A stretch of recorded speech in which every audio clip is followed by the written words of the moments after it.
ఓరే మనుషుల్లారా, నేన్రా రామచిలకని. నేను కార్డు తీస్తే నిజమైన చిలక జ్యోతిష్యం అనుకుంటున్నారా? దీని వెనక పెద్ద మోసం, క్రూరత్వం ఉంది. ఏంటో చెప్తా, చివరి వరకు చూడండి.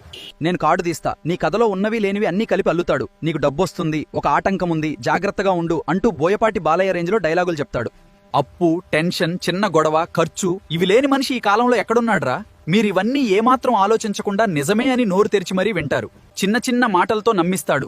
ముందు దోషమని దడ పుట్టిస్తాడు, తర్వాత పూజ అని పట్టుపట్టిస్తాడు, చివరికి పరిహారం అని మీ పర్సు ఖాళీ చేయిస్తాడు. ఈ మధ్యనే విజయవాడలో నీ జాతకంలో దోషం ఉంది, పూజ చేయాలి అంటూ ఒక యువత దగ్గర 5 లక్షలు కాజేశారు. ఇంకో చోట సర్పదోషం ఉందని బంగారం వెండి తీసుకుని 50 లక్షల వరకు మోసం చేశారు. అసలు నేను ఆ పంజరంలోకి రావడానికి ముందు ఎంత బాధ అనుభవిస్తానో తెలుసా? నేను పుట్టగానే సరిగ్గా కళ్ళు తెరవక ముందే నన్ను నా తల్లి నుంచి వేరు చేస్తారు. మాలాంటి పసి ప్రాణుల్ని మార్కెట్ కి తీసుకువస్తారు. ఈ ప్రయాణంలోనే చాలా పక్షులు చనిపోతాయి. మమ్మల్ని కొనుక్కునే వాళ్ళు ట్రైనింగ్ పేరుతో తీసుకెళ్తారు, కానీ అక్కడ మొదలయ్యేది టార్చర్.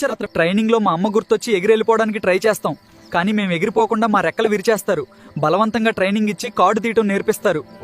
ఒక విధంగా చెప్పాలంటే కేజీఎఫ్ సినిమాలో బానిసల బ్రతుకే మాకన్నా బెటర్. డబ్బు కోసం ఈ మనుషులు ప్రాణాల్ని, బంధాల్ని, బాధల్ని ఏమీ లెక్క చేయర్రా.